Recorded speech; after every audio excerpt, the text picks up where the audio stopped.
Good evening and welcome to the weekly Lawrence City Commission meeting. We're continuing from study session this afternoon. Turn my microphone on for you.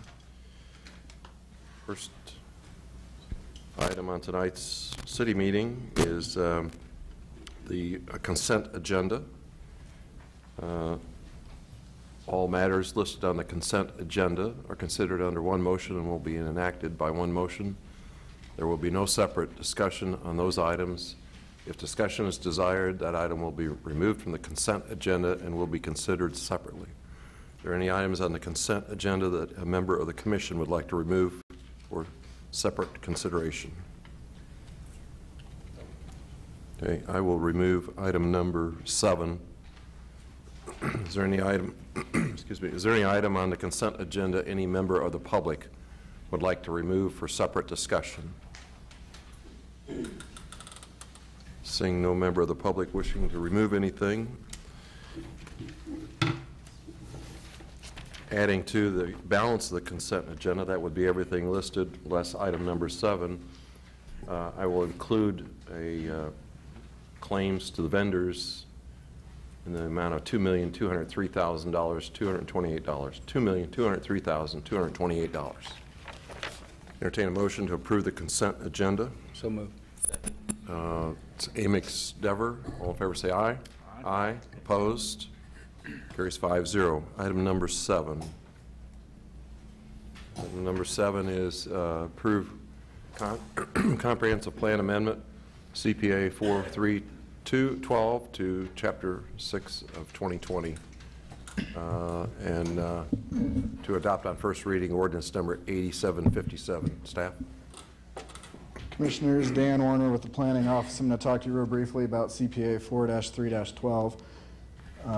This related to this request is a request to rezone 650 Congressional Drive from RMO multi-dwelling residential office to CN2 neighborhood commercial. There's also a request for a special use permit for an office retail building with a drive-through for an eating and drinking establishment. Those requests don't comply with the comprehensive plan policy, so that's the need for the comprehensive plan amendment. The gist of the comprehensive plan amendment is that we're designating the southeast corner of 6th and Congressional as commercial. Some of the key points to that is this property is immediately adjacent to the existing commercial center, and it's east of Congressional Drive, so that maintains the nodal development pattern for that 6th and Wakarusa existing commercial center. There's going to be an addition of approximately 10,000 square feet of commercial to this commercial center. The property has an existing parking lot on it currently that it shares with the commercial center.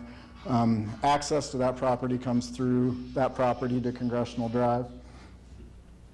And then also the amendment really emphasizes that Congressional Drive is to be the western boundary of that commercial center, both north and south of 6th Street. It's meant to be a hard boundary in that future commercial should not go west of that boundary.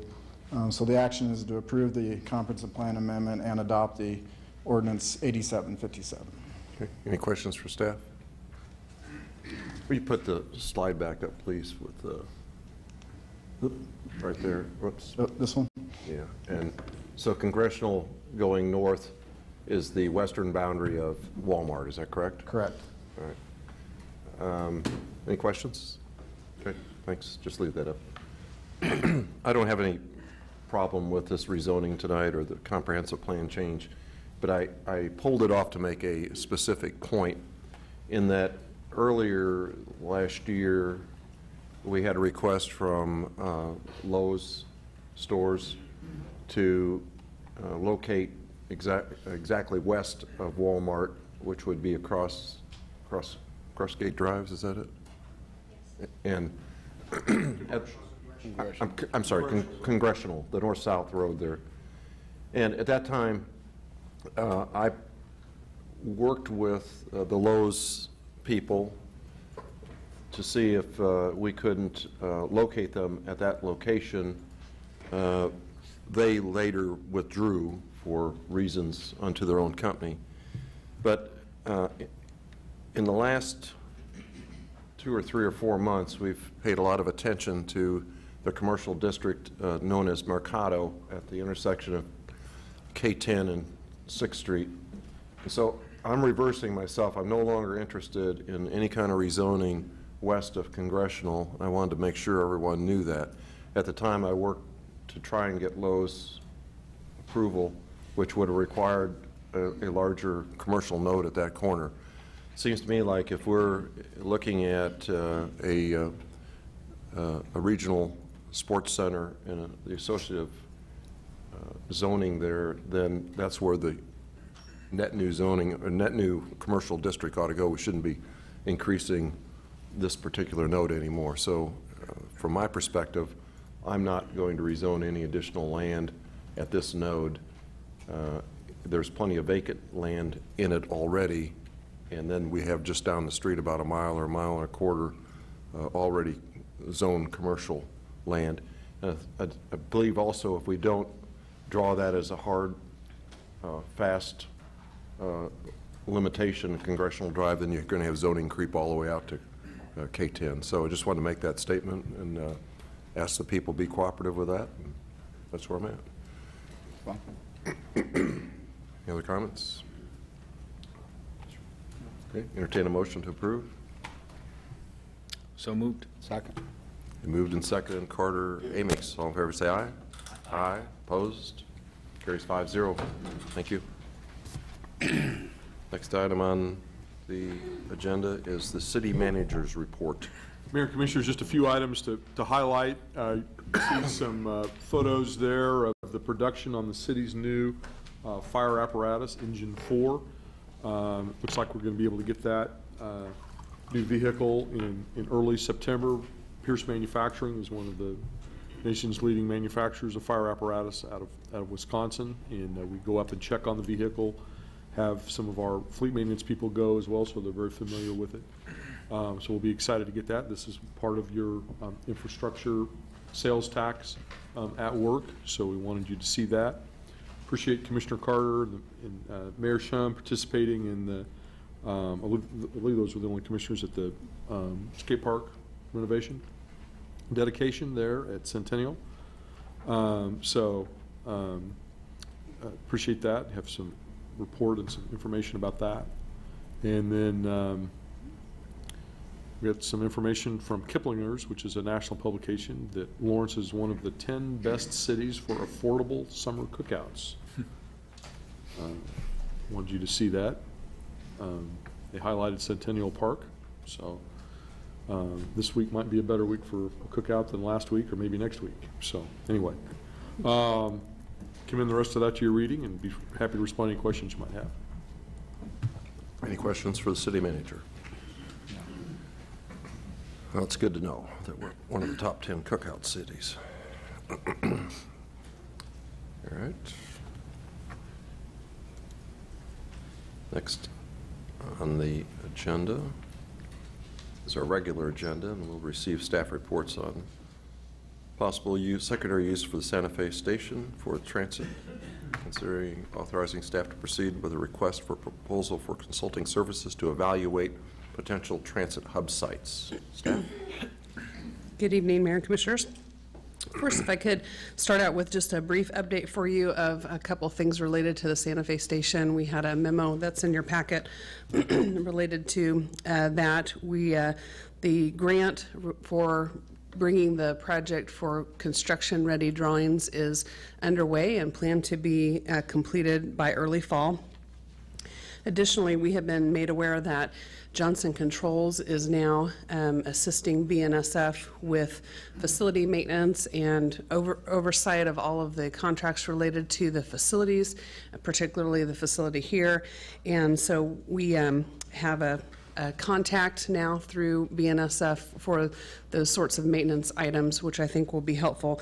A recent meeting with Scott Bennett, who is that individual, was very helpful. They'll be looking at different maintenance things, and one of the things that they're going to be proceeding with is some sidewalk repairs immediately. Additionally, there was a letter that was received by Amtrak in late April related to Amtrak proceeding with looking at the station for possible ADA improvements to be covered under Amtrak's Accessible Station Development Program. So they have been looking at what projects that they may be undertaking that would be in their responsibility to address related to ADA. At this point, we've just asked them to keep us apprised, and I have not heard anything further with that, but they are certainly investigating that. Late last year, in a discussion related to the Santa Fe station, we were requested to look at the potential of a transit hub for secondary use related to the Santa Fe station project. And so as part of that, we had some discussion with the Public Transit Advisory Committee. Additionally, we did visit with the neighbors and various stakeholders in a open house that was held in early February. And there's some quite extensive information related in your packet about that. There was a lot of comments that were received at the meeting. There were written comments that were received, and all of that is summarized. People that were in favor of that idea, people that were opposed to that idea. And certainly I know that the neighbors that were adjacent to the Santa Fe station were very concerned about that as a possible use at that location. Additionally, since we did have the open house, we did learn some new information from BNSF in discussions with them. We were thinking that if this use would proceed, in order for transit staff to have basically similar space to what they have now, and they have a number of files they have to maintain for the federal agencies and state agencies that they work with, they would need to be able to have more space than had currently been identified with BNSF that would be non-BNSF space within the building. And BNSF did not seem to be interested in having that either be designated for other use or be designated for shared use. And I think that was a big concern to staff, certainly, for there not being really then any opportunity to have any kind of meeting space in that building. So staff would recommend at this point that we don't pursue that site any further for evaluation as a transit hub. However, a need certainly still exists for us to identify that, and I think some of the comments in the public meetings that came forward, that there's a lot of transit users that would like to see better amenities, restrooms, those kinds of things related to a transfer hub. And so Bob Nugent, the transit administrator, is here, and he's going to speak a little bit to the other memo that is included in your packet this evening related to a recommendation to proceed with a evaluation of some other sites for that purpose.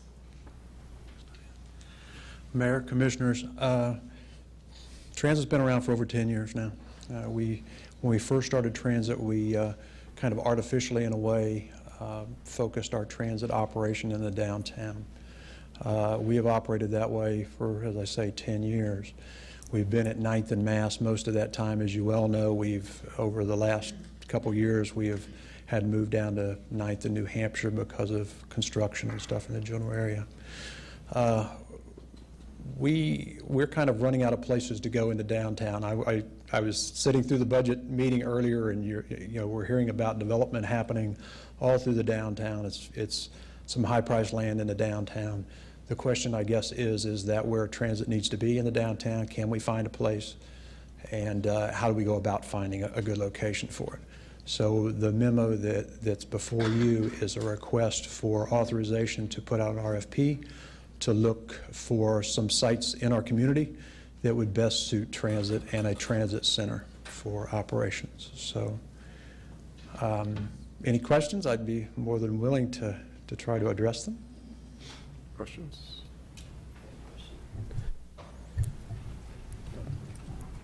There's kind of this expectation that the hub is downtown, and I think that's something that was studied in the past, especially when we first looked at having a tax to help transit along, was how could we change the way it operated and make it more efficient and stop people from having to go downtown. I think it's a good idea to study this. I guess my question is,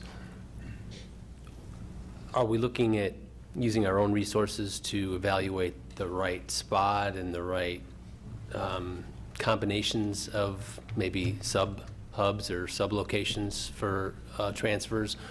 and only use somebody to help us find the spot, or are we going to ask somebody to help us figure out where the best spot should be and the best place? It's a combination of a number of those.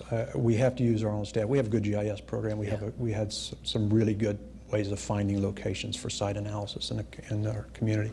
So we, of course, lean on them for that professional ability. A lot of what I think the consultants would end up having to do is to try to find out where people are coming from and going to. That would help us focus where the center of our community really is when it comes to transit riders. So the way I hope to write the scope is to have them do a little bit more of that kind of work to find out how a transit center would match up with our existing and potential ridership in the future, and then to lean on those and use those resources we have within our city to you know, like with the GIS, to help us find an appropriate location. And then the last question is, how is it, I mean, do you realistically believe there's a way we can change the way we fundamentally serve the community by moving a hub, or would you look at just having sub routes and then only a few overlapping? I guess I'm trying to envision this because I think that's a whole nother level of commitment, and I'm not sure I'm willing to retool the whole system and agree to that without really studying, you know, what the impact on ridership is going to be. Right. Well, the first thing we're going to have the consultants do is to make sure we're not going to mess up the existing ridership. I mean, everything that we've done as far as changing service in this community has always gone to the existing ridership first and said, will this work for you? And if it works for them, then we would go outside to the people that are potential users and see what they see. And that's how we've gained ridership, is we haven't disrupted what was there and gained from places where we changed the service. The same would be with this. I mean, we just can't turn the whole system over and recreate the whole thing just because we find a location that's, you know, on the west side of town or wherever, you know, a consultant may come up with something. That wouldn't work to our benefit. So. Okay. Thanks. Mm-hmm. Has integrating KU into the system changed the dynamics quite a bit? Yes, it definitely has. I mean, if you look at the overall ridership in our community and look at where most people are going, I mean, KU sits on top of a hill that's, you know, there's 20,000, 30,000 people that are going up there every day. So that's where the majority of people are coming and going to. So yes, it does change how we focus some of our transit service, but still their service has to be focused on campus, which ours doesn't necessarily have to be. And that's the way we operate now, and I would expect that would be that way in the future too. But it definitely has changed the way we look at our service. Any other questions? No, thanks. Thank you. Public comments, please.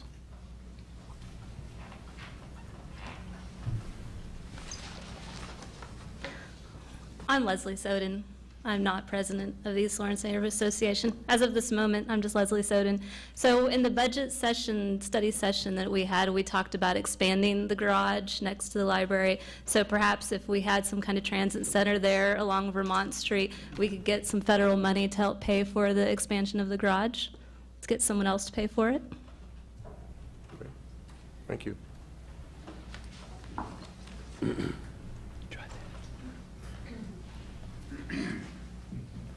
My name is Jennifer Lattimore, and I've lived at 704 New York for over 20 years. I'm here today to thank city staff and commissioners for listening to neighborhood concerns. The recommendation to stop plans for conversion of the Amtrak BNSF station into a bus hub is the right thing for bus services in Lawrence, for East Lawrence neighbors, and for the Amtrak BNSF station. I've been involved with Depot Redux over the years, and I've said before, I strongly support the purchase, restoration, and promotion of increased passenger rail services.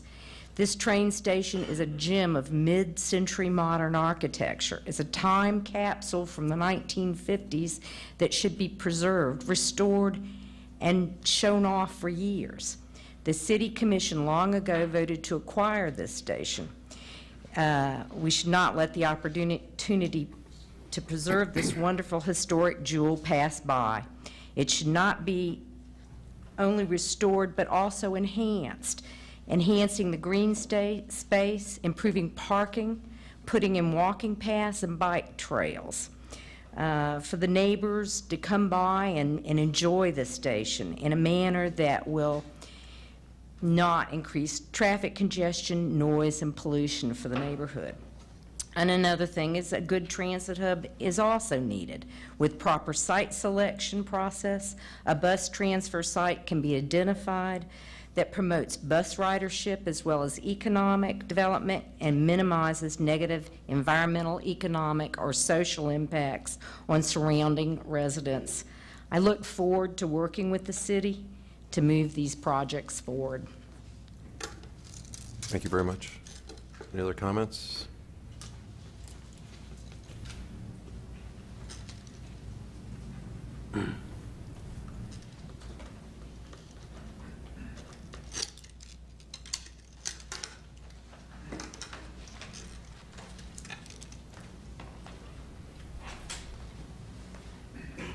My name is Gwen Klingenberg. I'm just representing myself. I live out west, and past where I live in past, there is no bus service.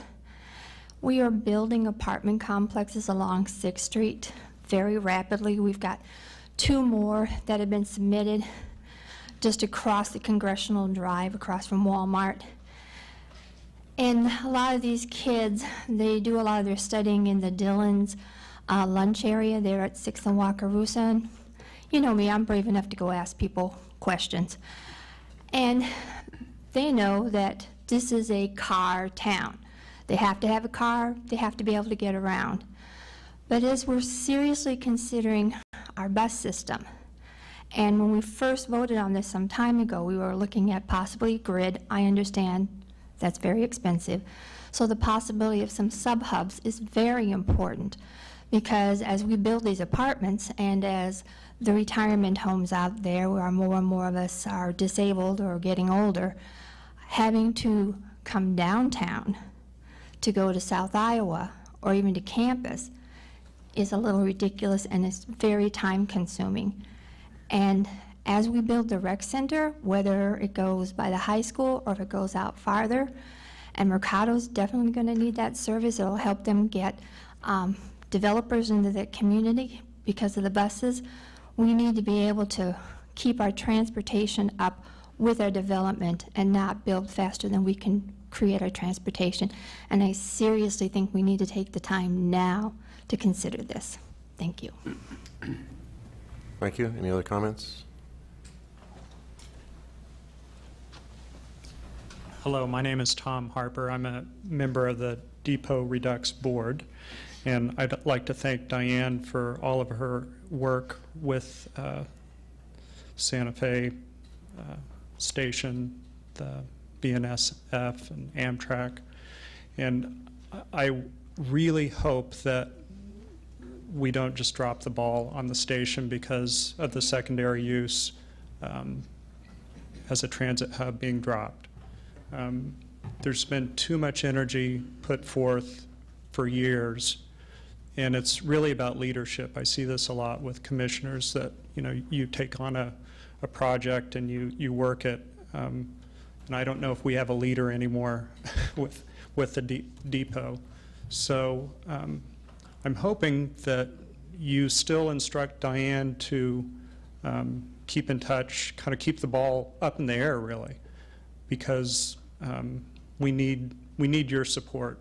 And I realize that it's not as important as the sports center complex or a police station, but it is important, and it's really a gem in East Lawrence and in our town. So it needs to be preserved. So we will be patient, and we'll just wait for another opportunity for the city to take ownership so we can get this building on the historic register. So that's my goal. Someday it might happen. Until then, I'll keep mopping the first Sunday of every month and just kind of plugging away, hoping that something good will happen. And there's been a lot of good that has happened over the last couple of years. So just more of the same, I hope. So we'll probably have to initiate a new group of city commissioners about this the next time this comes up. this window of opportunity. So thank you. Thank you. Other comments? All right, back to the commission for discussion. So the question is, at this point, do we want to proceed with an RFP for a transit hub to be located somewhere in the community? Is that correct? And that's as the I entire understand. community is going to be looked at? Yep. Okay. Make sure I understand.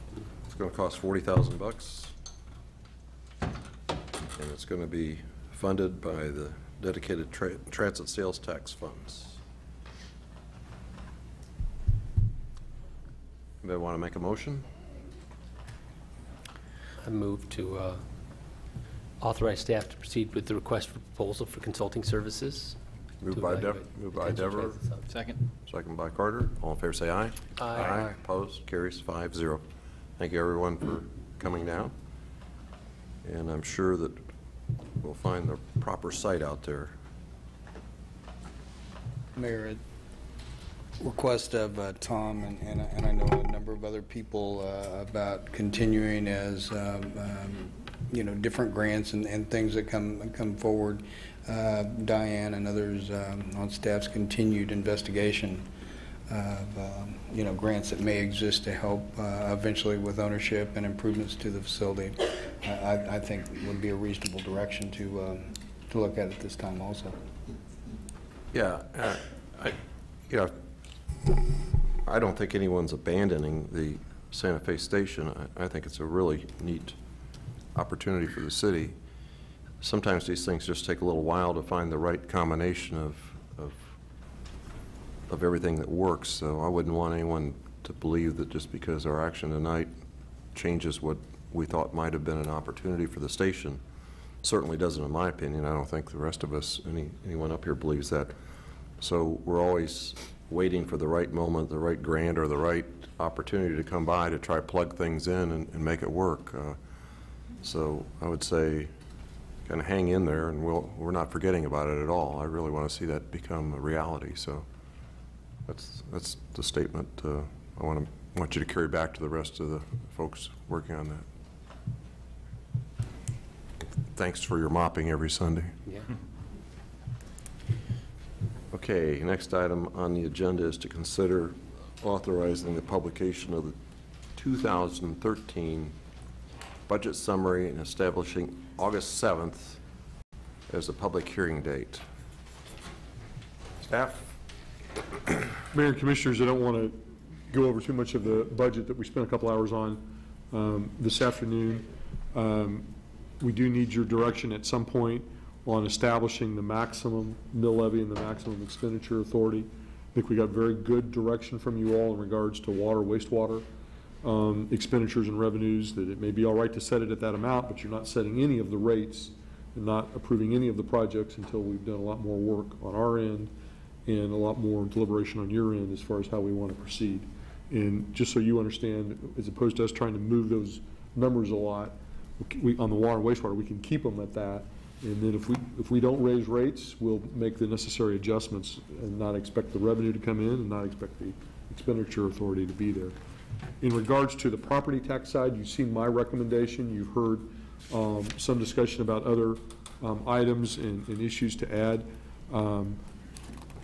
I think it's helpful this evening to go through, while you've got a little bit on your mind, to talk about it. You may want to wait until later to decide when you're going to set that. My understanding that Mr. Cromwell's not going to be here on July the 24th.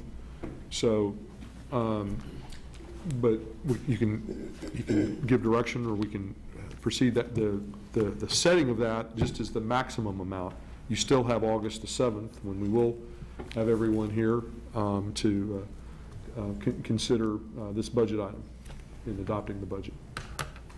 I'd like to try and see if we couldn't reach that maximum tonight and kind of get that behind us, and then we can always come off that high mark if we want to. But I think it would be advantageous for us as a organization, as a body, to try and reach that consensus tonight if we can. If we simply can't, then we can wait until next week, but one of us won't be here, so. Mayor, Yeah, I agree with that. I mean, I didn't hear anything to say that he was interested in going higher, so at least to establish that this is as high as we go is, right? Well, that's because I didn't get a chance to talk this afternoon. I have two items, if I might start in. Oh, I'm sorry, I thought. It's all right. And the other thing is, while you have your deliberations, then you probably also wanted to open up for public comment too. So you decide how to navigate all that. Let's just do the public comment first, see what Hugh throws his computer overboard. You can do it at any point if you really want. Yeah, you don't want to do it that way, I'll do it the other way, okay. It's a wild mouse up here. Who would like to speak to the commission about the budget at this time? Please step forward.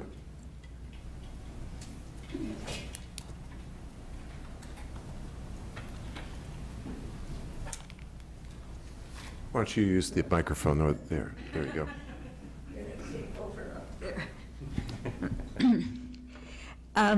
I just want to say Ma'am, that excuse me, I know who you are, but you need to tell everyone else who you are. my name is still Hilda Enoch. Good. Is that enough? And I really would like to just thank our city manager, Mr. Corliss, for putting on the agenda or on the budget the item which is connected with a possible third shift for bus transportation, anyways, some support for people that might take late-night jobs that some of the big companies offer and the hospital needs, and simply cannot do it without public transportation. They don't have their own public transportation. Our shelter, as you know, is just bursting at the seams, and if people were able to get jobs that they want and get to and from the jobs, I think we would be helping the shelter, and these people would eventually be paying taxes, and that would help us all.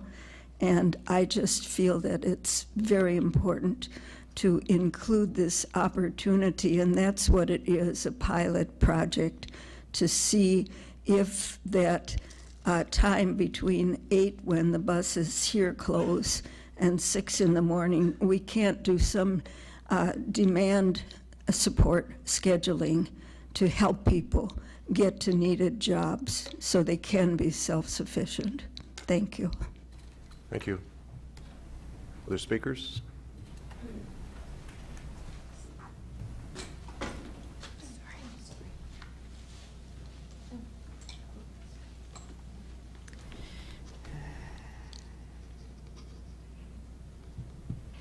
My name is Candace Davis, and I live in the Oread neighborhood. I've been involved with LAN as well as my neighborhood association. This may not be the right time, but I was confused about whether the rental registration was being part of the budget consideration. And I know back in February it was discussed, and the City Commission directed staff to come up with some numbers and information. I also noticed that on the future agenda item on the city website, there's a very thorough explanation from Brian Jimenez about the cost of moving forward with such a project. Personally, I've been involved with this for over 5 years. It always comes to the same critical juncture where it's the budget hearing, and somehow it's not a very glamorous project, but I feel like it's really important. I believe this is something that, as Brian explains, which there's no point in me, trying to go over any numbers, but this is essentially something that could be almost cost neutral. To me, this is about infrastructure. It's about helping to preserve all our older neighborhoods. I just, I'm aware of the big dollar items that have come forward, and certainly not going to suggest that they aren't important. But to me, this is essential to get it going, just moving forward. And the outlay of money, there is an outlay initially in order to begin to collect revenues from landlords. But to me, it's a business. And I own some properties, and I am happy to pay my fair share for running a business. And it's a very minuscule amount, but it would support this program. So the benefits are consumer protection. It honors and enforces the International Fire Code, building and land use codes. Right now, I know Brian Jimenez doesn't have a big enough staff to enforce the codes that are already on the books. So I just feel like it's, you know, if we love our city, we've got to take care of all parts of it. Thank you. Thank you. Other comments? Okay, back to the commission. Commissioners?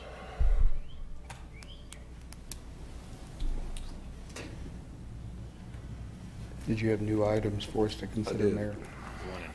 I did.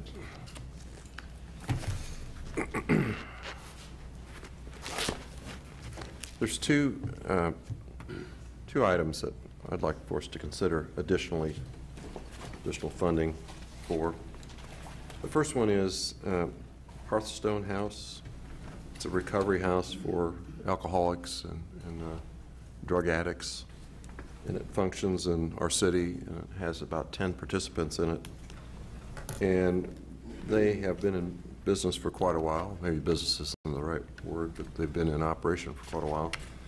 And according to one of the members that is an administrator there, who is a volunteer, they're all volunteer type individuals, he thought that they got $10,000 a year at one time, maybe in '08 or something like that and beyond. Their predicament is that they occupy a house that is owned by a not-for-profit who previously had kept up the house. As things have gone on through the Great Recession, the not-for-profit no longer has any money to keep up the house. The house is slowly becoming less and less functional.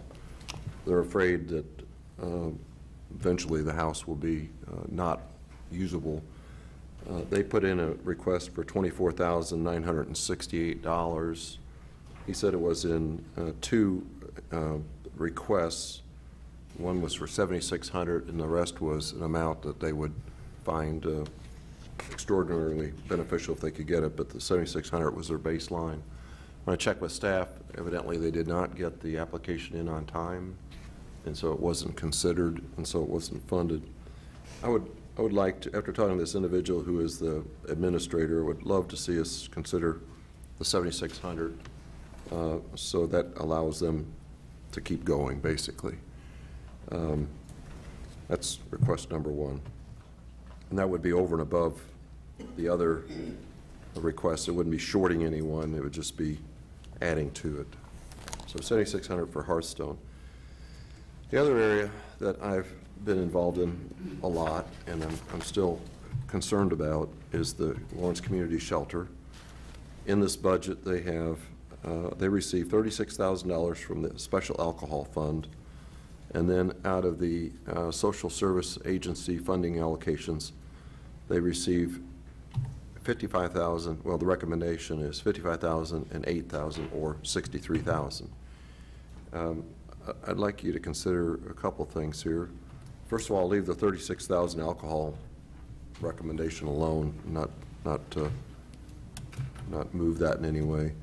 But take the $63,000 of the two parts that are $55,000 and $8,000, reduce that to zero, move their account or their funding to a vendor agency account, and fund them at the level of $100,000. They were in here on a request after the funding was allocated by the special committee that goes over these social service agencies. we're requesting additional $45,000. If you remember, they were talking about matching grants or challenge grants. This would increase their recommended amount by $37,000. It's less than what they wanted. $100,000 in a vendor account. And the reason for the change to vendor from the social service agencies is that I think that more clearly identifies the fact that we take some ownership and some real responsibility, not that we have acted irresponsible, but that we see that as a long-term commitment. If I thought the issue would go away in 5 years or 4 years, or if it'd be severely reduced in 2 or 3 years, I'd say no, just leave it in this social service agency request because it could go up and down based on need. I don't think it's ever going to go away. I think it's only going to get, unfortunately, larger and more dependent as society changes quite a bit. So I'd like to see us identify them as a vendor, which I believe means we take a little greater ownership of and responsibility of the issue, and fund them at $100,000. I would, and I'm not wanting to use fund balances, because I think our fund balances are as close as we should allow them to be. And so if you take those two, the $37,000 increase would be 0.045 mils, so it's 4/10 of 1 mil. And I'm not saying that right, 4/100 of 1 mil. And then the 7,600 is probably 0.005 of 1 mil. Anyway, the two combined would be approximately 0.05 mils. And if we approve the city manager's request, he's an increase of 0.87 mils, is that correct? So you'd be at 0.92 mils. I just believe that these two organizations really need a substantial amount of help. The Lawrence Community Shelter is about a $900,000 a year plus budget. So they're doing a tremendous amount of fundraising on their own, and they're struggling all the time to try and make numbers meet. So I know that they were at the county the other day asking for a substantial amount of money. The county administrator recommended to the county commissioners that they increase their funding as well substantially. So there's other people stepping up to the plate as well. And I hate to see an organization like that is so vital to our livability as a city and to humanity to have to continue to struggle and just barely make it and hang on and always be short.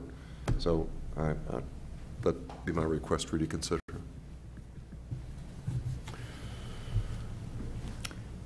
Yeah, Mayor, I think also the direction of the new shelter, I've often said it almost should be renamed, because I think it's less of a shelter than a proactive program about getting people back into or keeping people in employment, getting them back into housing, getting them in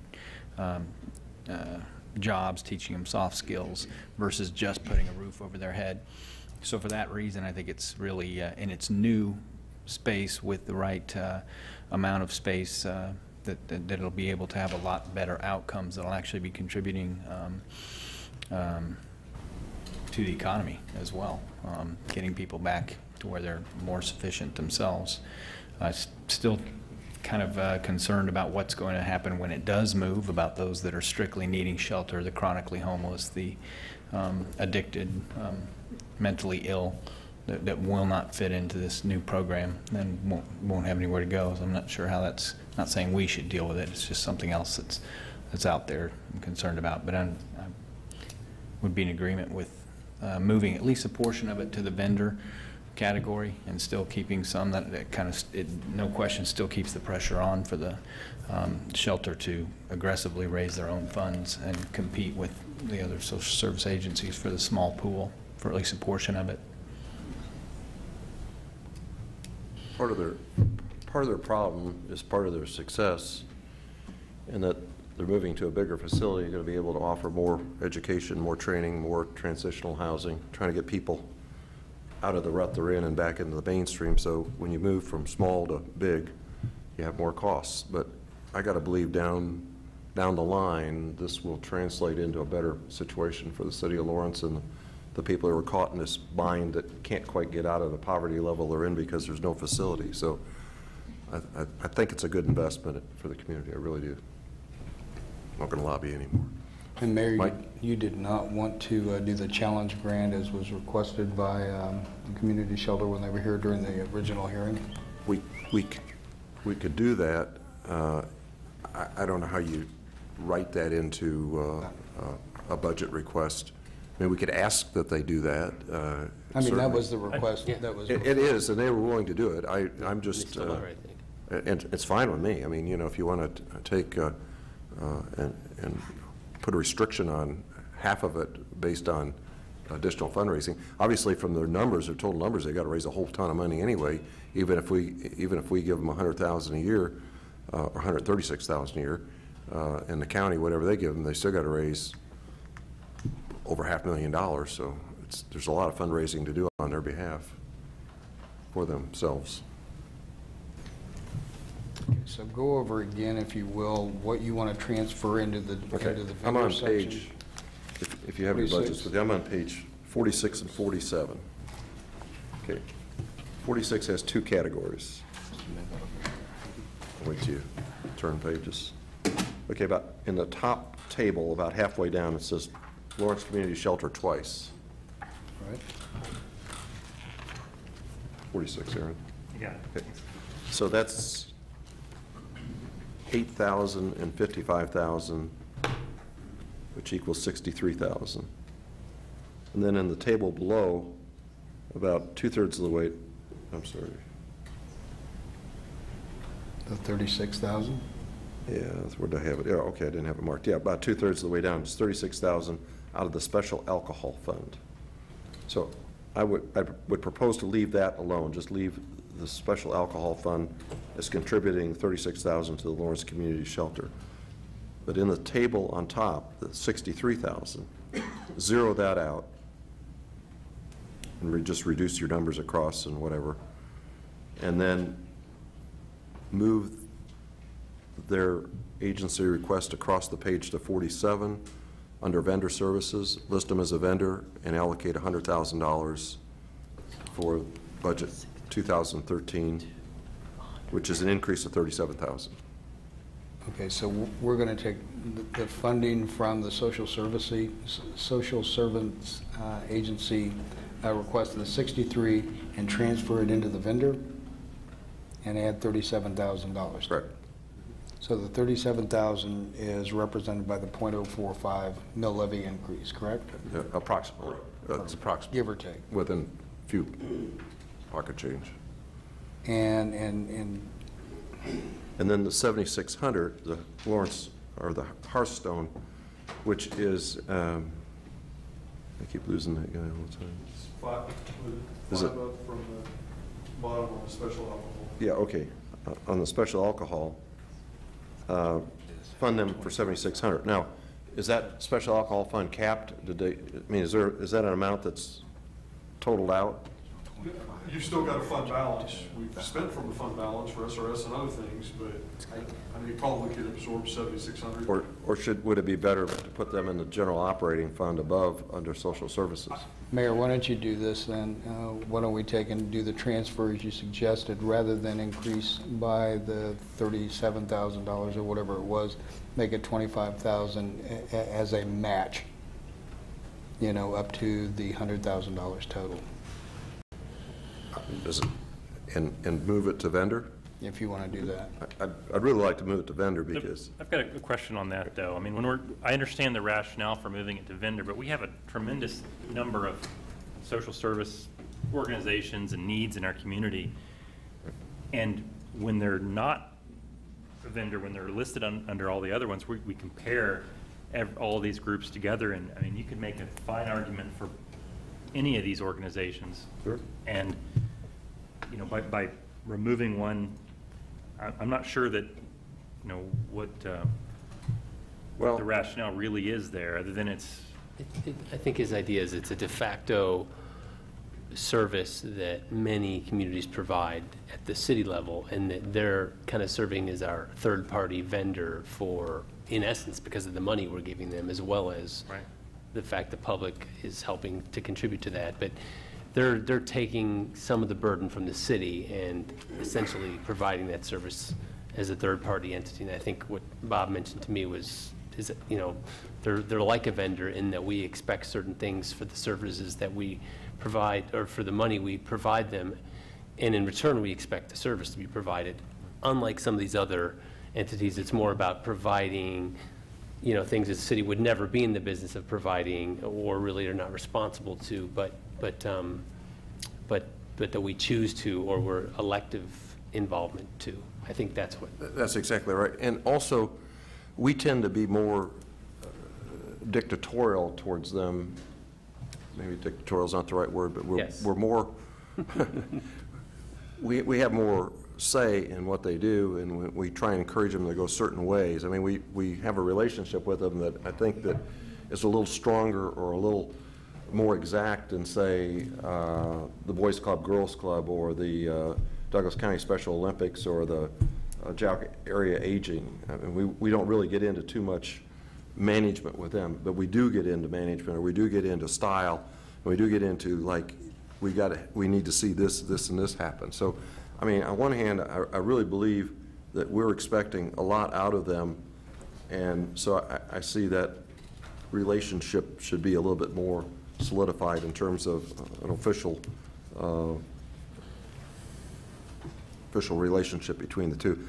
The concept of a challenge grant was one I brought up because I'm, you know, actually quite worried about the level of fundraising that they, you know, there's a definite deficiency in that area that needs to be encouraged, and to move everything over to vendor would be to eliminate that possibility. And so I definitely want to have something there so that we're able to encourage folks in the community so that they have a special fundraising effort matched, you know, by the city.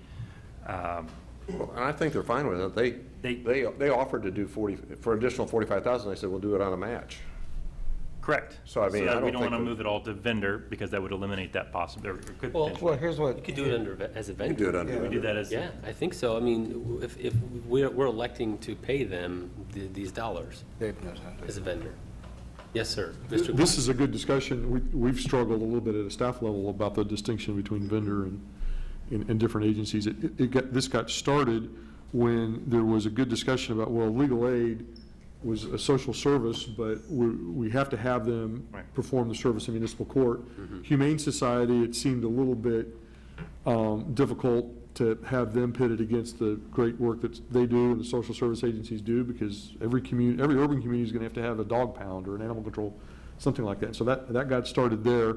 And the Arts Center, we own the building, we do all of that, so that's how it ended there. I don't want to make it sound like there's a real clear, tidy distinction in these categories. You all have done a good job, quite frankly, of some of the staff discussion that we've had trying to figure out which one is which. Clearly, all of those agencies that I just listed, they have fundraising, so they can and they still should do fundraising in my mind. The way that I see that the vendor category is that they're not going to be competing for a certain dollar amount with these other agencies, but I mean, the illustration here is the Humane Society asked for more than I've recommended in 13, and we're pursuing really a different relationship, or perhaps no relationship, with legal aid, given some of their interests. I mean, it's mutual. They've got some concerns about they're doing way too much municipal court work, and they want to do some other things, and we've got a growing caseload. We may want to do something else. So there's not a safe harbor in being a vendor, I guess, is my exactly. But it does allow you, but the basic value I see is that you're not competing with the other agencies for that certain pot of money. You can still make the request. You all will still decide all of these items here, unless you say, well, we don't want to see it in a budget, but I think you will. Let me share something with you, too, that how complicated this gets. When I was telling the gentleman who helps run this Hearthstone, who's a very dedicated person, they have meetings over there every single night, and I mean, it's all voluntary. And I told him, I said, I'm going to try and find a way to get two agencies some money, you and the Lawrence Shelter. And so he said, oh, gosh, that's great. And he said, I'll tell you what, after he told me how, the place is just going to fail if we don't get something. He said, I'll tell you what, if it's between me and them, he said, take my money and give it to them. He said, they need it worse than I do. He said, I'll go find the money somewhere.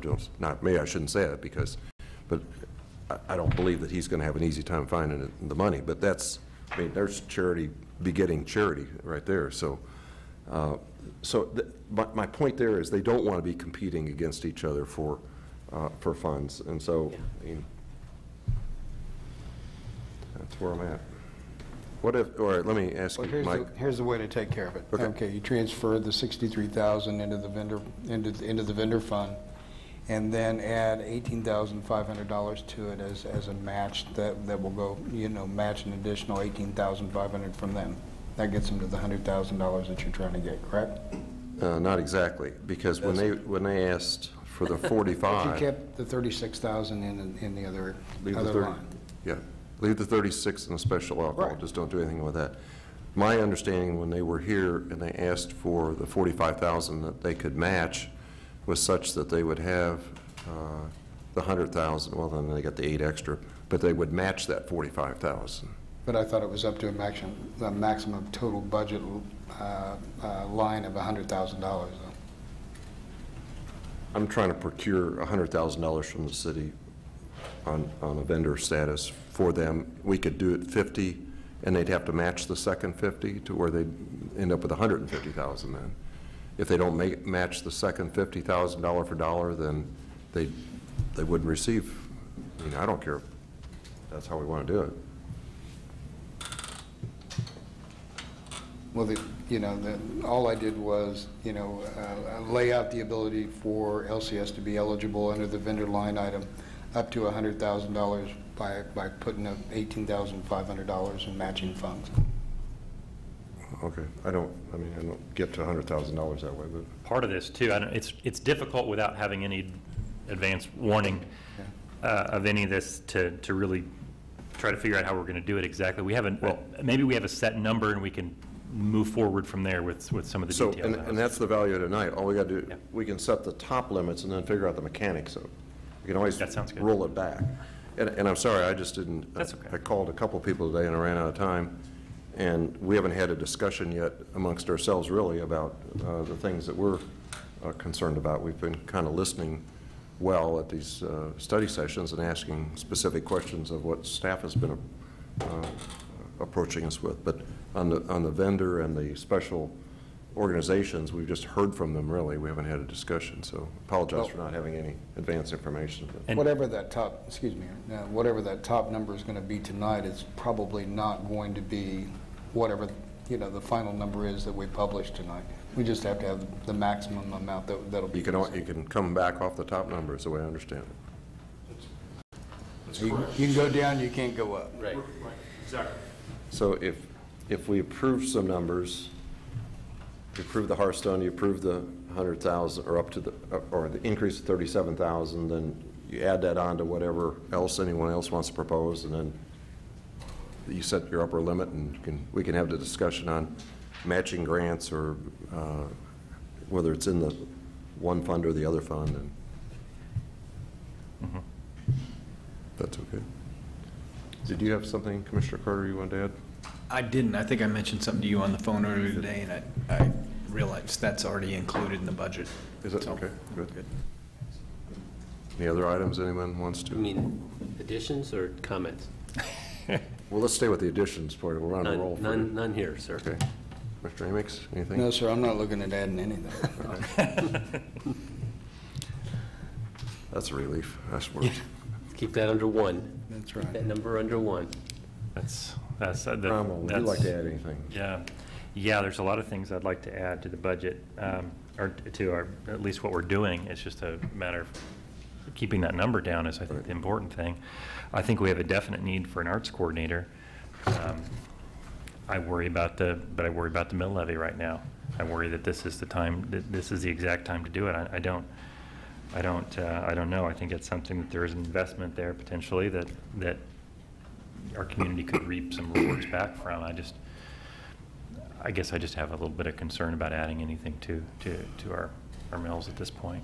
Can I, on that exact position, my thought is twofold. The private sector has kind of stepped up in this regard, in the Trust Company of Kansas creating a position that I think we could monitor pretty closely, and I was thinking perhaps have someone on their board that kind of helps leverage their efforts and becomes familiar with how we can best support them.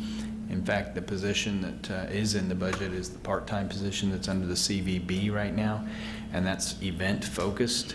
And when you look at whether it's the Free State Film Festival or these other arts things we've got going, I think that could be a position that works real closely with the TCK's position. And, you know, we can kind of, I think, start at least supporting that function a little bit before we actually get to the point of, you know, filling it full time. Because I agree, I think it's great value in it. Yeah, I'm fine with easing our way into it, and trying to use what's out there, and I think that's probably a good conservative way of working it into what we do. Other comments of a general nature? General nature? Relative to the budget? Sure. You know, I want to thank staff for all the work that they've done in carrying out and the city manager's recommended budget and carrying out what we see as the priorities of the community for the next year and really in years into the future. We had a great discussion this afternoon. Some of you were here, but we had the opportunity to discuss a lot of future needs that we have in the community. And a lot of them have to do with things like water and wastewater, you know, basic needs, you know, services that we provide in Lawrence. And some of the things that we got into is what these costs are. The job that the commission is going to have is going to be one of looking at priorities and what those priorities are going to be. We've been given a lot of great information on the direction that the city manager's recommended things that from the comments that we've made, things that he sees that are going to be important for the future and how to be able to fund some of these things. We got the opportunity to look at, again, water, wastewater, our solid waste. We'll have discussions in the future. But one of the things that we did discuss, and I think it's going to be important for the commission to do, is to really have either, you know, 1 or 2 study sessions where we talk about what the priorities are going to be. What are, you know, we've only really got one set of money, and, you know, and it's coming from people's pockets. And, you know, yeah, there you go. And when that money comes from that one pocket, we got to make sure that we have spent or used that money wisely and in the direction as to where it's all going to go. And so when each one of us question, you know, water and wastewater and the fact that, you know, bills may have to go up, we want to make sure that we're getting, you know, the best value for the money. You know, I think that what we need to be doing is setting what those priorities are when we look at, you know, the big ticket items that we've been faced with. And I think that we take that responsibility very serious. And we talk about the use of sales taxes versus property taxes. I still think that that's the right thing to go. So, Mayor, I appreciate your leadership in this and the other members of the commission and the discussion that we had. And again, Dave, thank you to all your staff, Casey, everybody involved with a lot of great information that we've had. Look forward to continued discussion. Mayor, I would hope that we could have either one or a series of study sessions to go through this so that we can talk about what these priorities really ought to be and the order in which maybe things are funded at over the next several years, because I think that that's going to be the key. I said this afternoon, a lot of these projects, they come up this time of year because this is when those priorities are set through the budget process.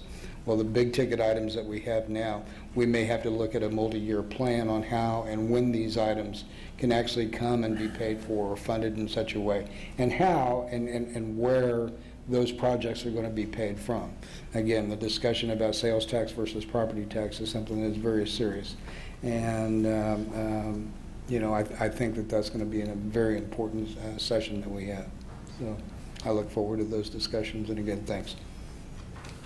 I wholeheartedly agree. I think that you're talking about the CPI for the most part, the long-range planning of those things, yes, sir. On the capital-intensive goods. I certainly appreciate your comments and your asking us to do that because we really do need to have that discussion so we know where we're at, not so much this year, but for the next 2 to 3 years out. So, Mike? Yeah, I want to thank city staff. It really is amazing that we can do so much with the resources provided and the time. I mean, many hours put in to try and make a document that makes sense and balances the budget. You know, Harrisburg, Pennsylvania last year, city went bankrupt. Scranton, PA just decided to pay all of their city workers minimum wage because they don't have enough money. I mean, these are communities that are within 10,000 people of our size, smaller, but yet similar sized communities. And, you know, these are places that have been irresponsible, and I think the people like to complain about how our city operates in the newspaper, and they like to do it online, but I think you should be proud of the budget you put together. It makes our job easier. I think my message tonight is I read the budget, I understand it. I know it's hard to do more with less resources, and I think we are going to experience some reduction in tax collection from real estate tax, which again is a perfect reason to echo Commissioner Amix's comments. We cannot rely on increases anymore, and this is something that we've, I think, paid attention to and have done a good job in planning for. So I appreciate that. I like to try and keep the property tax mill levy steady. I understand we have to make some small adjustments in order to balance our budget and so that we have a safe amount of money in reserve. And I think our reserve is fairly healthy right now, and I'd like to see it stay that way. There's many things that I wish would change. The fact that our health insurance continues to cost more, and the fact that we have to put more money aside for our employees, but we want to make it a good place to work, and I think we've focused on that. We've focused on providing good wages and good benefits to our employees, even through this horrible economic downturn. But the question I have tonight is, you know, I'm not sure how we can continue to raise the mill levy or start raising the mill levy in this instance without making sure that we have a backup plan if real estate values continue to go down, because we can't continue to leverage that margin. So for me, I'm really looking to identifying a way to put more emphasis on sales tax if possible. If we're going to do anything, we need to make sure we can pay for it over time. And I see where we need more overhead when it comes to our police and our public safety. I think that's important. We need to continue to invest in our community. I appreciate your way of balancing that. I also understand that Mayor Shum wants to add a little bit more to this mill levy, but we're talking about keeping it under 1 mill, and I think that's really important. And, you know, the amount we've raised the mill levy over the last 5 or 6 years has been very small, and it's done because of good staff. I think it's done because we've been fiscally conservative, and now we want to do a few things, I think, that are important so we don't get behind the 8 ball. I know we had to pass the sales tax for our roads because we let them go. We did not keep up the maintenance on them, and we lost some good surfaces because we weren't taking care of it. I think the utilities are trying to do that with this potential increase in rates, but I want to be real careful with that, and I'm really concerned about raising the sales tax, raising the mill levy, and also raising our rates for our water and sewer users, because that's a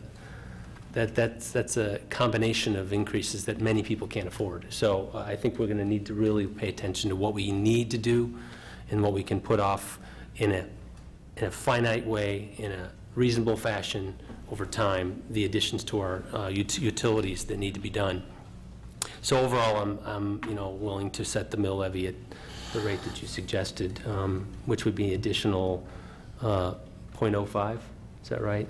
But I'm want to talk more about maybe figuring out ways that we can cut a few things closer. But since this is required to set a maximum, I'm willing to move forward with that tonight. Thanks. I do. Just real quick, I would echo all of that, really. The only question or concern I have... Help is on the way in regards to that. I'm sorry. Is it in the budget? Well, we're scraping together some money. Bullhorns. Say, on the... What do you say? Right, on the sales tax side, I know we're going to talk a lot more about that, because I agree. I don't think any additional. I think sales tax needs to be looked at if and when we have a reduction from the state level, so that we're not incrementally raising it from current levels. But with that comes an election as well. And I'm just curious from a timing standpoint, the conversations, a couple of study sessions we need to have on this. Because when would that sort of election take place, and when would we need to get this wrapped up as far as what we'd like to see on a ballot if it comes to that? Casey, correct me. It's my understanding that the 0.6% sales tax expires at the state level July 1st, 2013. So that means that we have to notify the state more than a full quarter before that in order for the sales tax to happen at that point. Now, you could have it later, and you could have it go off and then it comes back on. So that would mean that you'd have a sales tax election in the first quarter of, well, you have to pass the ordinance and you have to do a lot of other stuff in order to make it effective, so it probably even has to be sooner than that. We'll get you that information. That's a good question. But you have to notify the state, and they have to receive it and have to receive all the appropriate documentation a full quarter before it takes effect. And that's just to make sure that it gets all out to all the retailers and such that it goes into. For example, when we did the November 2008 sales tax that passed, we adopted the ordinance, got it to the Department of Revenue. I think Tony drove it over there, but I mean, it got there, and it became effective April 1, 2009, first day of that first quarter. Okay, thank you. Commissioner, I appreciate the question on the timing, but I still think it's important as we look at this that, taxpayers, have been paying what I consider to be a fairly high sales tax. And, this is going to come down, 0.6 of a mil. And I truly think that before we start looking at the addition or keeping that sales tax in place, that one of the things that's important is we look at, what we're going to have as far as the balance of the sales tax between the county and the city sales taxes, to be able to look at those as any of those long-term projects that we're talking about financing before we start adding other sales tax in place. No, I do appreciate, and I know you share my concern too, but I do want it understood that as part of these sales tax discussions or the study sessions that we're talking about is to make sure that we're able to live within the means that we have and the monies that we have available now before we look at any increases in additional sales tax or property tax. Echo the sentiments of thanks to city staff and the public and everyone's for their input regarding our budget. We've got it's a tough process. We have been financially prudent for the last few years. In fact, we're playing catch up in a lot of areas, which is difficult. The city departments have done a great job over the past years in really trimming down the departments to the point where there's just not a whole lot of room left. The low-hanging fruit's long gone here, and that's where we're faced with looking at potential increases in sales taxes and property taxes. And that's in order to provide the same level of service that our citizens expect. I appreciate the fact that the reasons for us increasing the mill levies are the core services, the things that we really have focused on, particularly our police, our public safety, and we've continued a lot of our other efforts, and yet over the past few years and throughout the difficulties, we've not decreased our social service funding one dime. In fact, we're looking at increasing it. And I think that is the right thing to do, and I just want to make sure that, although I want there to be a challenge grant, I want there also to be additional funding for the shelter. I think it's necessary. I appreciate the mission. I appreciate the new, everything that new facility is offering, and I think that it's in our interest as a community to get behind it. And when I say as a community, that's why I'm in favor of the challenge grant. But there's always more to be done. There's a lot of things that we're leaving on the table here that but you can't do everything. Just like we can't do everything in my business, we can't do everything in my house. In my household with our budget, we can't do everything with the city either. And I think we've done a good job in this body, and the city staff and the community of coming together and trying to find things that focus on our priorities and putting our money there and realizing that we can't do everything at once. And so I appreciate all the work that everyone's put into to achieving where we are now. And so with that, I would, I'm in favor of a 0.92 increase in the mill levy in order to accomplish the goals that we've set forth. So if I have the consensus of the commission, I'm understanding it correctly, we will approve the budget tonight with the $174,271. Let me say that again, $174,271,735 that the city manager has proposed, which is a 0.87 of 1 mil increase in the property tax. Additionally, we'll increase that by $37,000, which will be earmarked for the community shelter, and $7,600 for Hearthstone. If I do my math right, I find that I have $174,316,335, or a 0.92% of 1 mil. Bearing in mind that these are maximums, at future discussions we can reduce that down if we so choose. Is that what the staff has as well? Is that, you got that? Okay. We've got it. I took the number off your letter. Okay. $174,316,335. And on what you're just setting that maximum. Yep. At first you said you're approving. What you're doing is approving. You're directing us to publish that for the hearing on August the 7th. That's correct. All right. So Everybody all right with that? Any questions on that? Okay. we're not approving that. We're just doing the authorization. Doing the authorization, yeah. Beg your pardon. Need that in a motion? Motion by Carter. Right. Second Second. by Cromwell. All in favor say aye. Aye. Aye. Opposed? Carries 5-0. Mayor, if it's all right, we stepped over the discussion presentation on the sanitation memo that was provided. Not asking for any final decisions on that. We are getting the bids on the carts on the 24th. Aaron's not going to be here, so we may want to wait in order to process that. But if you want to have a discussion, I know Public Works people are here to explain the memo that's been presented. We want to keep working on that, and we want to get it right.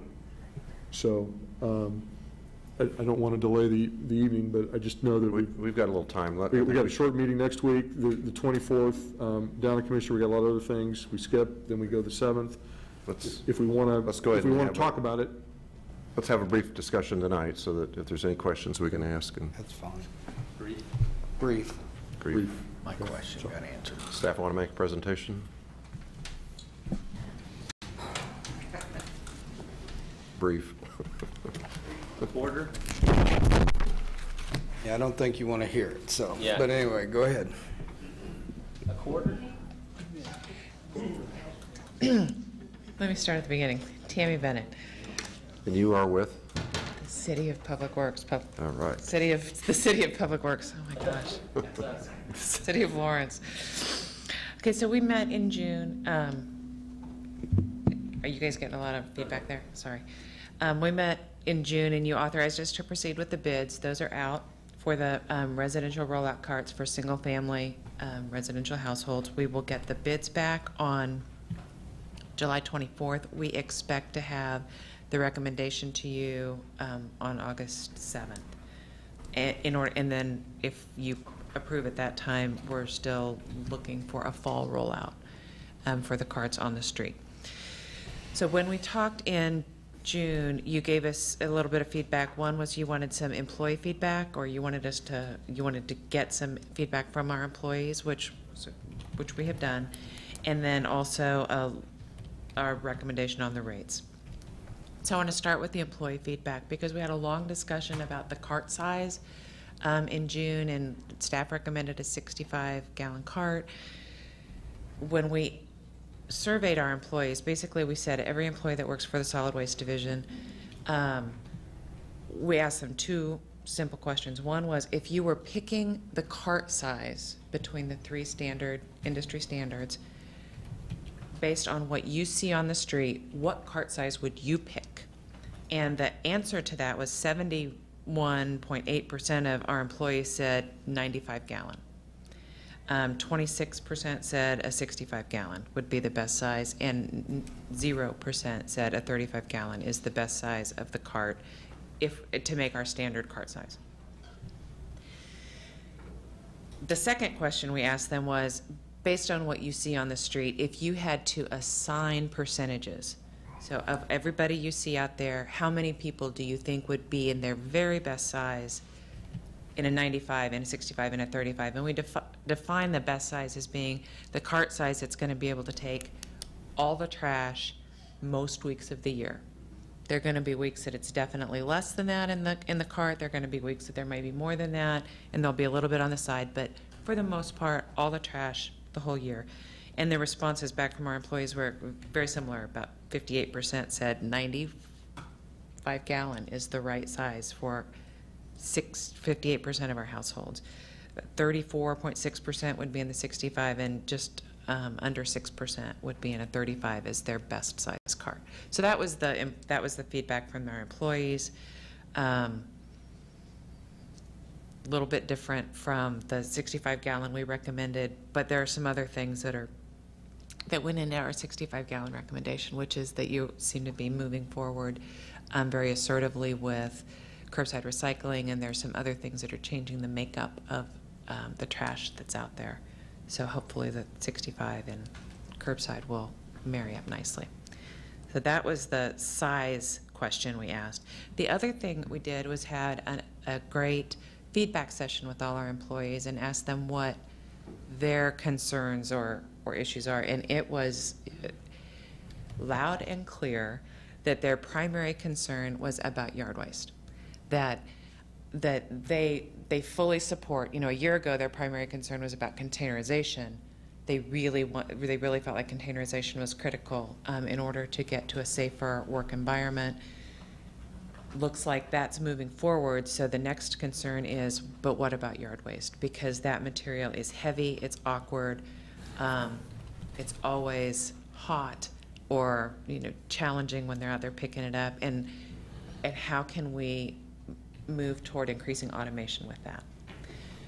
Which is a great point, and we fully support moving toward automation with yard waste as we move forward. One of our comments to staff at that point, and that I will bring here, is we've got 28,500 residential single-family customers.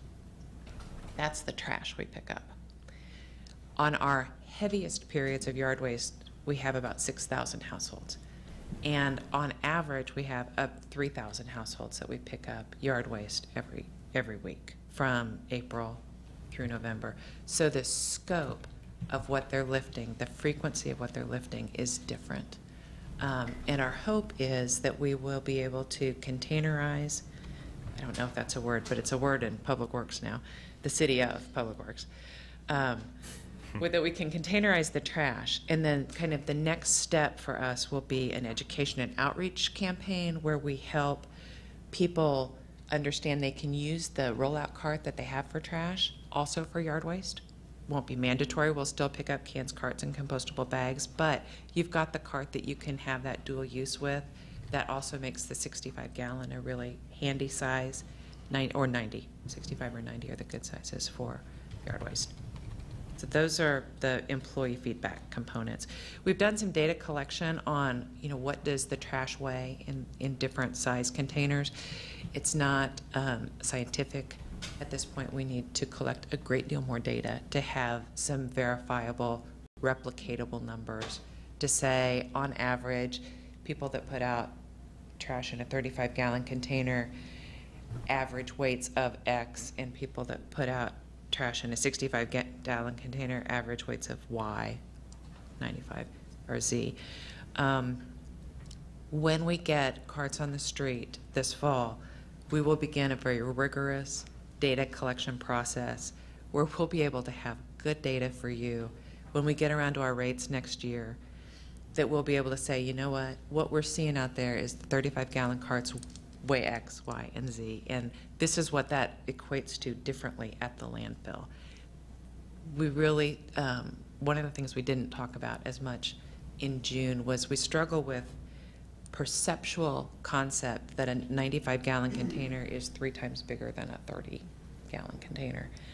And while that is true on cart size, it doesn't mean that the 95-gallon is always full. There are a lot of times that people will get the 95-gallon container or the 65-gallon container because they also use it for yard waste, or because they have very peak times in their household where they know they are going to have that much trash. But on average may put out the same as somebody that uses a 35-gallon most weeks of the year. So, all right, so the staff recommendation is to continue with the 65-gallon cart as our standard, for that to be included in our residential rate, which is $14.95, that we continue our focus on the 65-gallon and then hope to facilitate that dual use concept for yard waste as we move forward. We really want to point out that we are not recommending any rate increase. The $14.94 is the same rate that we're paying now. There would be a slight, it would be $15.94 for a 90-gallon cart. For someone that chooses to have a 90-gallon cart, that's still a $1 reduction over what those people are paying now if they already have a cart. And the staff recommendation is to continue the 35-gallon cart within that $14.94, to not have a price reduction for that. But we understand that that may not be the commission direction. And if you choose to do a price decrease for that 35-gallon, we would recommend that it not be any more than 25 cents and that we not implement that for 120 days from the cart rollout process, so that we've got the chance to right-size carts and get people into the bigger cart if they need, into a smaller cart if they need, and implement the rates, 120 days later. And that was all I wanted to say. Did you? I've got a question for you. On yard waste, is there going to be a limit on weight, like a 95-gallon container? Is there a limit on weight, even though you're going to use the mechanical hoist? I think, what's your limit on weight now for It's 65 pounds when people have to lift it. But those carts, they can lift up to 200. We've seen them at 200 pounds with yard waste when we've gone out and weighed them. Because if you're putting wet grass in here, you could, in a 95-gallon container, you can put a lot of weight in there. You can, yes. And then how do you answer the customer that says, well, I've got one 95-gallon container and it's for my garbage, but then I've got my garbage in that container and then I want to put my yard waste out and use the same container? Seems like there's going to be a conflict between when it's yard waste time to go to the curb versus the garbage that they've got stored in their garage somewhere waiting for their next trash pickup. I mean, that's a question I know I'm going to get. Well, I will tell you that we did it that way at my house for a long time. You put your grass out on Monday and, I only have one 35-gallon trash bag sitting in my garage, and when it comes around to trash day, I throw that in the, or a couple, throw those into the cart and wheel it out. There are a couple other things that we can look at. We can talk about the potential for renting additional carts for yard waste. If somebody really wants to have 2 carts, we could talk about, in the city of Olathe, they have a 3-cart system where they require the carts for yard waste, but they don't rent them or give them to them, they sell them. That there's a special cart for yard waste, it's nicely vented to get some of the moisture and smell out. They sell them at cost. And then you've got a yard waste cart, and that's an option if someone really didn't want to do both of them. And we also aren't at a place where we are recommending that we only use our rollout carts for grass and leaves. We just want to help educate people that it's an option, and it's an option that will benefit our workforce that does the manual lifting. Yeah, well, I would think if our main thrust in this is to protect our workers against work comp claims, that we'd certainly want to get into the yard waste business, the automated yard waste collection business as quickly as we can, because I've seen that stuff be a lot heavier than some of the normal types of products that you dispose of. It can be, especially in the spring, in the heavy growing seasons. The fall, where you have a lot of yard waste, tends to be lighter. Yeah. I mean, it's not quite as heavy, but there's a lot of it. Questions?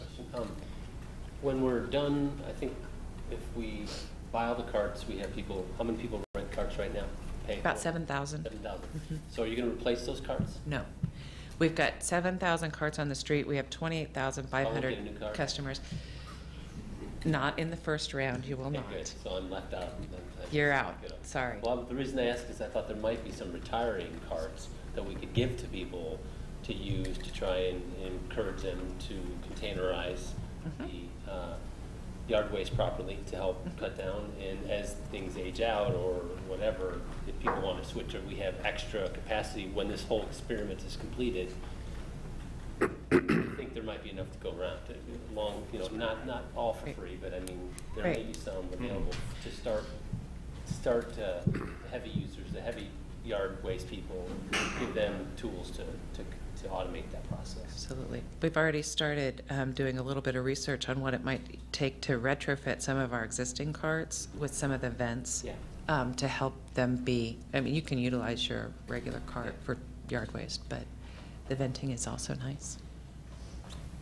Yeah, using the same cart for both your yard waste and your trash is not very hard. We've done it for a long time. But one of the things that I have to say is that as we look at the 35-gallon cart, and I want you to know I appreciate all the work that you and staff has done in collecting additional information for us. But I do believe that my personal opinion, and we'll have time as a commission to be able to talk about this, I believe that we have to incentivize, the 35-gallon tank. Part of the deal with trash pickup, as I get it, is to reduce the amount of stuff that we're taking to the landfill also. And one of the things that's going to be important is to make the incentives available for people to recycle and do all the stuff that they're doing, and using that smaller cart. And it doesn't matter if you're a person who lives by themselves or does all the stuff that it does to eliminate the amount of stuff going to the landfill. There's a lot of people doing a lot of great stuff, and they only have like one bag a week or one small container going out. And I do believe that that we need to do some incentive there that's going to help with this. And I think it ought to happen day one, but we'll see what the commission says over time. I do think a quarter. I wanted to scream, but I didn't think a quarter was worth my time. I mean, I could buy stamps for more, but anyway, Dave heard it yesterday, so it's fine. Well, and the other thing, another thing that we can talk about moving forward is that once we get some carts on the street and can get some good data collection, I think we can come back next year and have some really valid conversation about these are the real landfill cost differences between people that put out 35, 65s, and 95s. And then you can make decisions that are based more on numbers. Got it. More on empirical data. Okay. Other questions? Yep. I just had one on the yard waste. So if someone puts it out and it exceeds the weight currently, I mean, at what point will we stop going ahead and saying, okay, don't do it again, and having people lift that anyway, because I'm just thinking that the workers' comp is the real savings, and it just doesn't take many of those to make it not be a savings. Right, you're absolutely right, and the lifting is heavy and hard, and we'll tag it. We've got, at this point, we have a 3-person crew with driver and 2 loaders, so if it's really heavy, we will hopefully get them to assist and have a 2-person dump, but we will start to, if it's one time, we'll probably take it and figure out how to get it safely into the vehicle. If it starts to be a pattern, they'll tag it and leave it. And at some point, the supervisor will even knock on the door or make contact with the property owner. I'm just thinking there's a few thousand people that do it, and one time for probably half of them. So it's still going to be a whole bunch of one times over a summer. And I just think we got to probably just stop doing it and just say, get it the right size, because we've spent all this money to save on workers' comp, and we just can't risk it because, you know what I mean? Just thought. It's very challenging. It's also usually... I know you want to serve the customer. We want to serve the Appreciate customer, and repackaging yard waste is particularly icky. Yeah. Incentive to package it right the first time. Never thought about repackaging your Okay, thank you very much. Any public comment on that? All right, thank you. Back to the agenda. Oops, went away on me. Too many over here. Where are we at here? We're at... Okay, next item on the agenda would be the public comment. Anyone, member of the public, wish to address the commission tonight? Please step up to the podium and state your name and tell us what you want us to hear, what we don't want to hear. Name is Hubbard Collinsworth. I go by Hub. I sat through the study sessions and all this. Very impressed. I've been missing several meetings due to illness.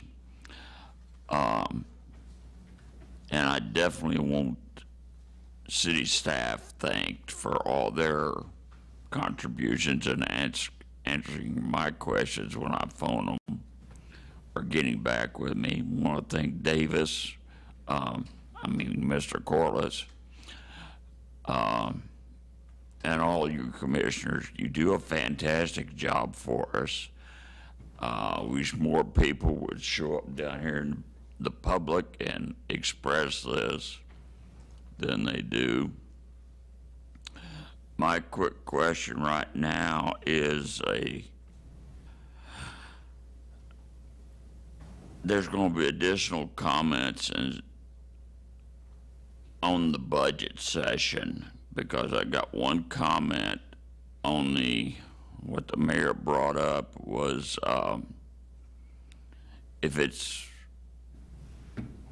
don't forget the time frames involved in when the special agencies do their thinking and allocate the funds that they're talking about. That's one of the main things that I want to concentrate. And did we or did we not authorize a transit request for proposals? That's my other question, the final question. Thank you. Okay. I understand your question about transit. Did we expand the hours of operation to a point-to-point ride? Is that no? Did we ask for RFPs or anything like this? Yes, we did both, actually. You did both, actually? Yeah. Okay. Any other public comments? All right, let's slide on down to future agenda items.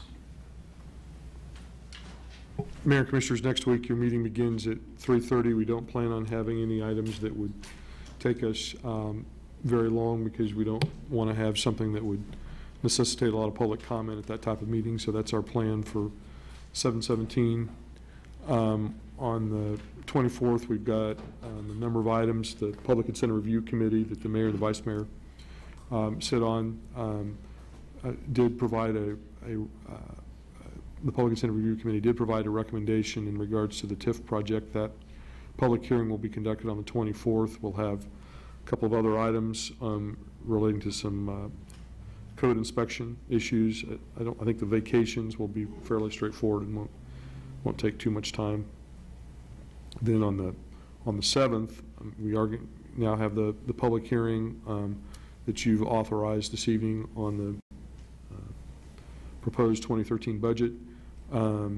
We are also working, spending a lot of time in regards to getting information on the regional recreation facility items.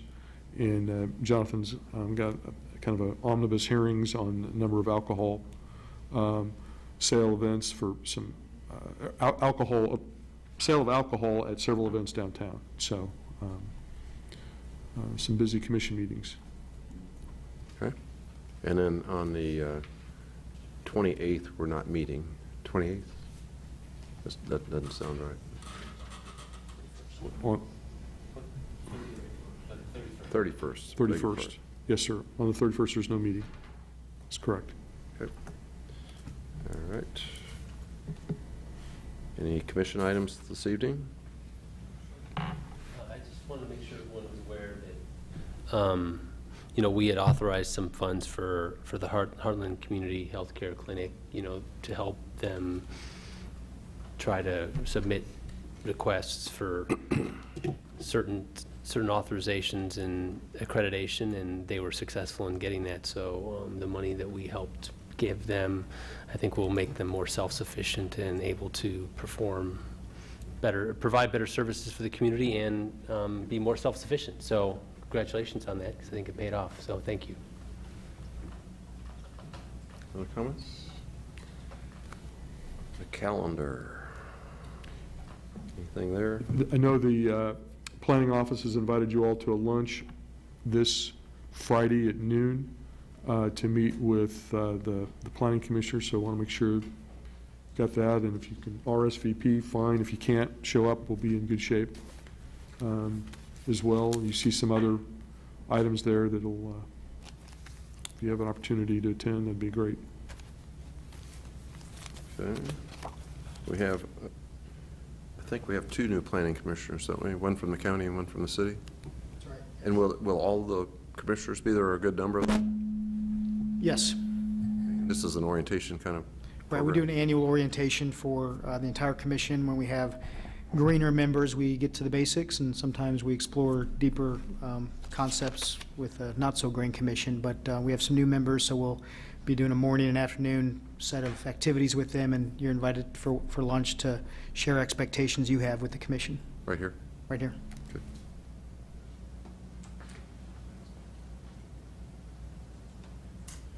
Okay. Anything else on calendar? Got a ribbon cutting coming up for Commissioner Carter.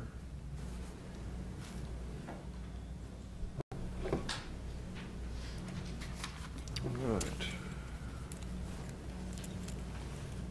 And with that, it's the favorite time of the evening for us. I'd entertain a motion to adjourn.